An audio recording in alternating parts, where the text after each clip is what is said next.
Amados, nós aprendemos através da nossa lição da Escola Bíblica Dominical, através da palavra do Senhor, que ele teve 2 filhos.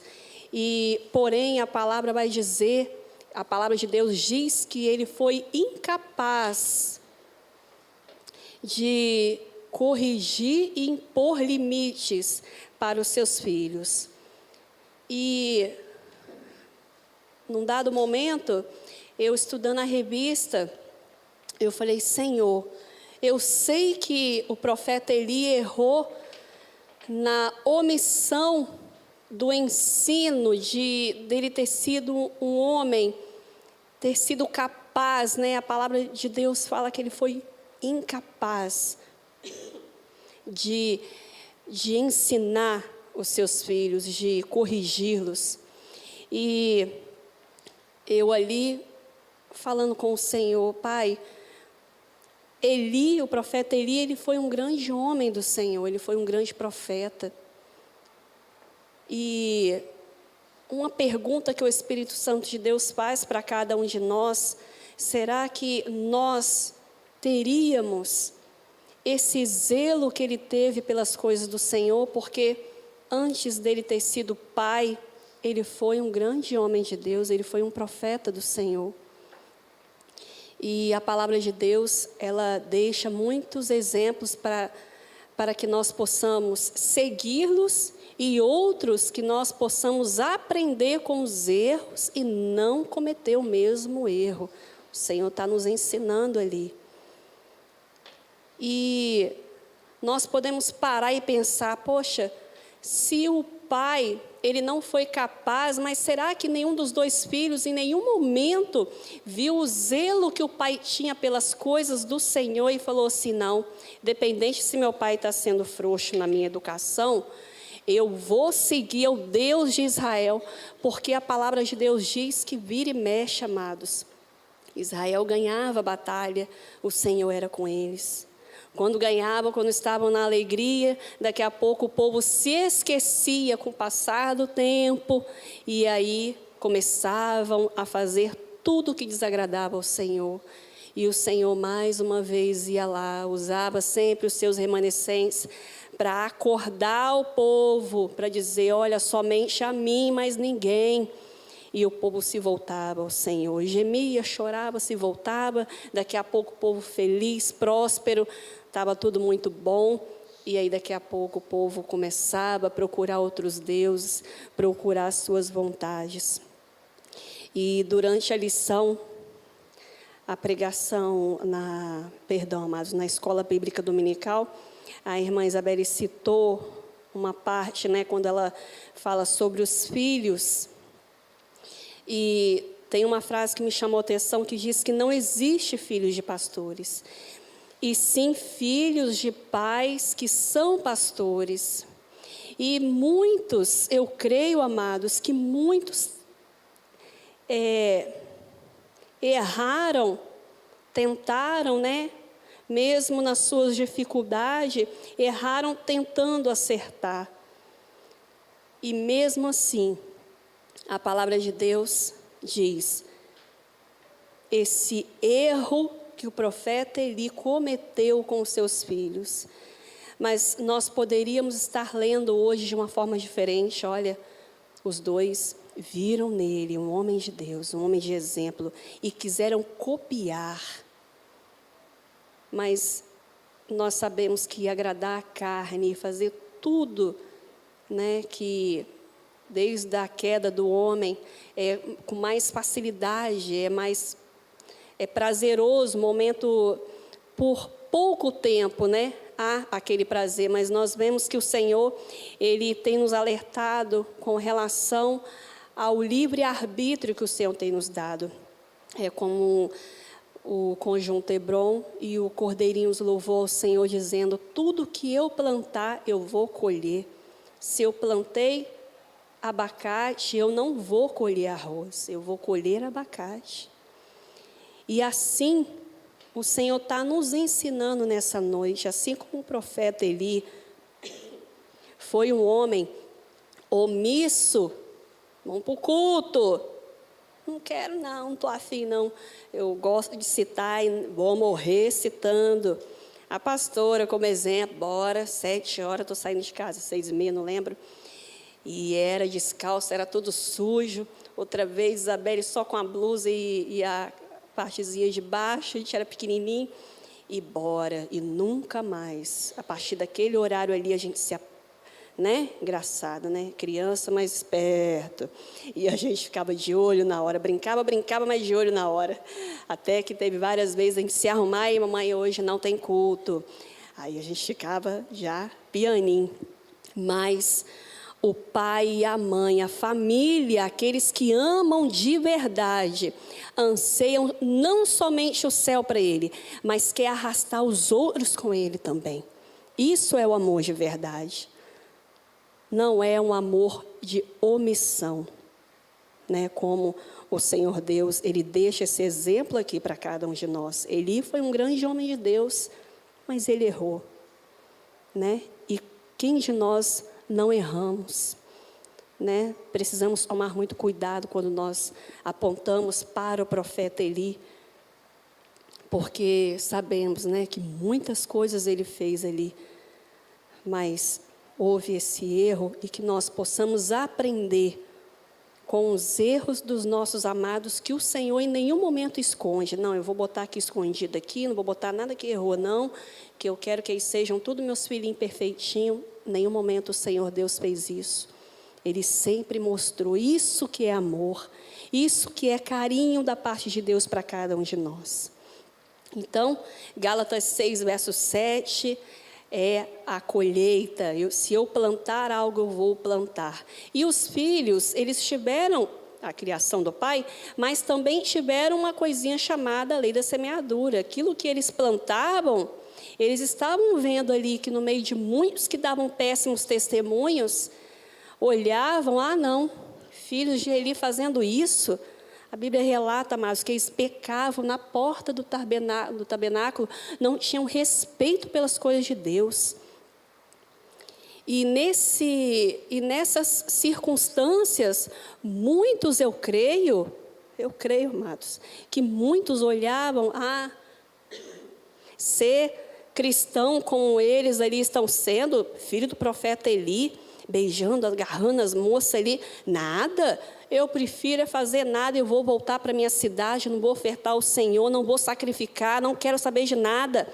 E eu creio, amados, pelo poder do Senhor, que muitos que levavam a palavra de Deus, né, no seu coração, a Torá com amor, olhavam aqueles péssimos exemplos. É claro que se irava, ireis, mas não pequeis.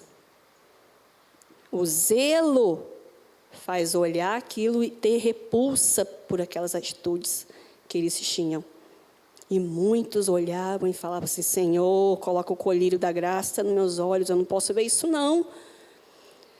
Você vai continuar levando oferta por sacrifício lá no tabernáculo, não faz isso não. E eu creio que muitos, amados, olhavam aquele testemunho, desanimava, desviava.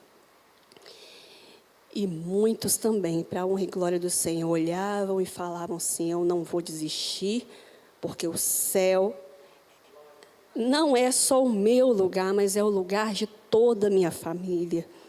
E eu preciso levar esse animal, porque eles carregavam, amados, os bichinhos, né, nas costas, no jumento, não sei, eles levavam as ofertas ao Senhor como sacrifício. E muitos viam essas atitudes de pecado, fedia diante da narina do nosso Senhor, santo e poderoso. Porque a adoração, amados, não é abrir a boca e louvar o Senhor. A adoração é muito mais. É um coração voltado, inclinado para não pecar contra o Senhor. É adorar o Senhor o tempo todo. No meio dos louvores, no meio da pregação, no meio do cansaço, no meio do desespero, no meio da aflição, está com o coração sempre voltado para o Senhor. Deus, eu estou no meio de uma multidão, mas eu sei, Pai, que não é de pessoas, mas a minha companhia fiel, pura e verdadeira, é o Senhor. Estou afastado ali no cantinho, mas eu sei que eu estou agarrado com o Senhor. A lógica de Deus não é para o homem entender.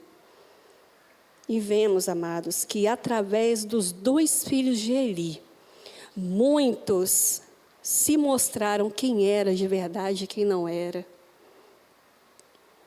Porque Deus, Ele conhece o coração. E o que nos deixa triste é saber que quando chegaram e falaram, profeta, seus filhos morreram, mas a arca foi levada. E quando ele ouve que a arca foi levada, ele poderia ter caído da cadeira, ele poderia ter se acidentado no momento que ouviu sobre os 2 filhos. Mas quando ele ouve da arca, aquilo dali fere o coração dele. Foi algo que ele deixou a sementinha crescer. E não teve mais jeito depois. Vemos nas lições passadas, pai e mãe de exemplo. Os pais de Sansão ensinaram a eles, filho, você não pode fazer isso. Filho, tem que ser assim. Ele cresceu adorando ao Senhor, louvando ao Senhor. Mas depois, como nós sabemos, o livre-arbítrio, ele se desviou dos caminhos do Senhor. Mas vemos, como nós sabemos e lemos a palavra de Deus e temos a certeza absoluta que mesmo ele distante dos caminhos do Senhor, o pai e a mãe via com os olhos da fé aquele rapaz, que a Bíblia diz que forte como ele nunca haverá na terra. Aquele homem forte estava sendo fraco diante das suas fraquezas e diante da sua significância. E o Senhor, atendendo a oração do pai e da mãe, e ali, e num dado momento, ele se arrepende. E o Senhor, é claro, não foi da boca para fora, amados, foi de toda a sua alma. Ele clamou ao Senhor, e o Senhor, pela grande misericórdia, e pelo Deus dos pais dele, que ele conhecia, e ele conheceu naquele momento, o Senhor trouxe a ele o vigor, a força, e fez acontecer o que nós lemos na palavra, o que nós conhecemos. E a palavra diz que tudo é permitido, mas nem tudo me convém.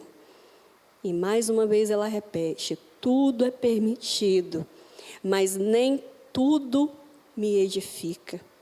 Muitas coisas eu posso, mas eu preciso parar e pensar, será que se eu responder à irmã, isso vai edificar? Será que se eu falar aquilo, vai me edificar? Se eu fizer aquilo, vai me edificar? É uma pergunta que o Espírito Santo de Deus está fazendo para cada um de nós. Precisamos ter esse cuidado, porque o Deus de antes, da época do profeta Eli, é o mesmo de hoje. E é o mesmo Deus de amanhã, do futuro. Passado, presente e futuro. Ele continua santo. E eu lendo a palavra e falando, Senhor, quantos que, lendo essa lição,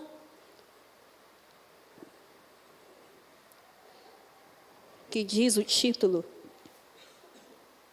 a importância da paternidade na vida dos filhos.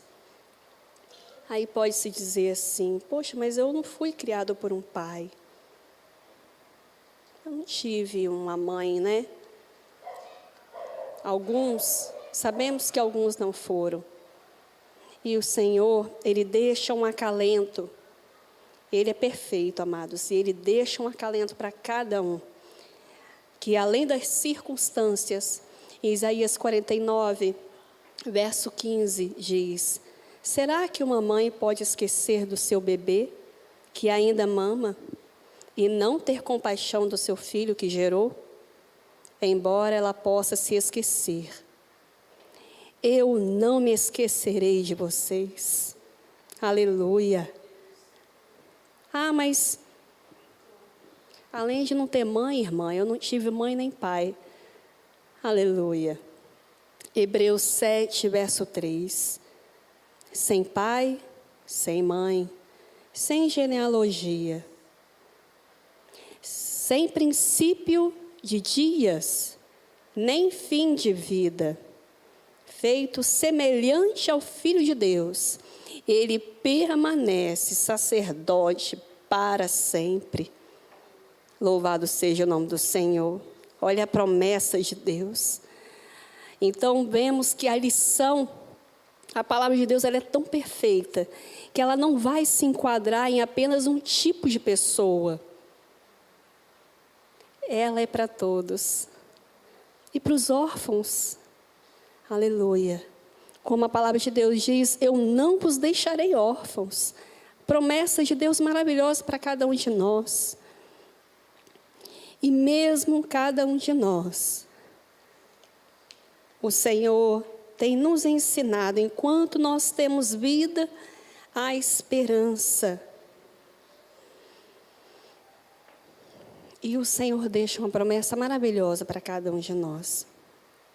Em Atos 16, verso 31, para encerrar, eles responderam: creia no Senhor Jesus e serão salvos, você e os de sua casa. A promessa do Senhor é que se você está nos assistindo, ou nós que estamos aqui, sabemos que o Deus que nós servimos é um Deus poderoso, é um Deus que restaura a educação, a criação, Ele restaura a nossa mente. Sabemos que o papai, a mamãe, ou o tio, ou o avô, ou o responsável erram. Todos erram. Ninguém é perfeito. Mas sabemos que em meio à imperfeição, o Senhor Deus, com todo o seu carinho, gerou cada um de nós para que hoje nós possamos ter o privilégio de aprender a palavra do Senhor e não ser apenas ouvinte, mas também ser praticante. E possamos gerar almas, porque às vezes eu vejo as pessoas, perguntando, é mãe? E as pessoas esquecem que nós precisamos também gerar almas dentro da nossa barriga, dentro do nosso ventre. Almas que depois nascem e você continua ali com a papinha. Ai, mas eu não quero ir para a igreja mais não. Vamos, fulano, Jesus está voltando. E daqui a pouco você está ouvindo daquela pessoa assim: irmã, não quero sair da igreja nunca, quero estar ali até morrer. E você olha para essa pessoa com orgulho e fala assim: oh, Senhor, estava no meu bucho. Há pouco, estava na minha barriga, poucos dias, e eu gerei, e aí nasceu, estava com a papinha, quer dizer, com o leite de peito, como o apóstolo Paulo, depois a papinha, e agora o irmãozinho, a irmãzinha está comendo mocotó com jiló. Oh, glória a Deus! Os irmãos entenderam, uma comida mais forte, espiritual. Deus é maravilhoso, amados. Então o Senhor, Ele deixa essa promessa para cada um de nós. Ele é o verdadeiro Pai, perfeito e poderoso. E Ele deixa essa promessa maravilhosa. Olha, é só crer em mim. É só crer em mim. Porque os da sua família, você pode até achar que não tem jeito. Mas para mim tem. Porque Deus, Ele é perfeito, amados. É Ele que olha além da curva. Os nossos olhos carnais não enxergam nada. Não enxergam. Se fechar, não enxergo. Mas os olhos espirituais, eles olham, eles têm uma visão além da carne.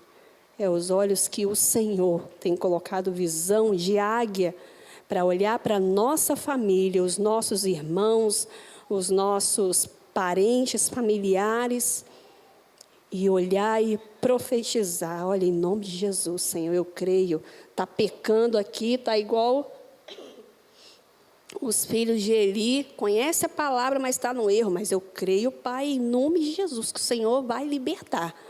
É isso que eu peço, Pai. Eu não peço bênção material. Não, Senhor, eu peço que o Senhor liberte. Porque se eu estou indo para o céu, eu preciso também ganhar a minha família. Isso é o verdadeiro amor que traz. Louvado seja o nome do Senhor. Então, amados, vamos crer no Senhor Jesus e serão salvos você e os de sua casa. Nós cremos nessa palavra, Senhor, de Atos, capítulo 16, verso 31. Glorificado e exaltado é o teu nome para todos sempre, em nome de Jesus. Eu agradeço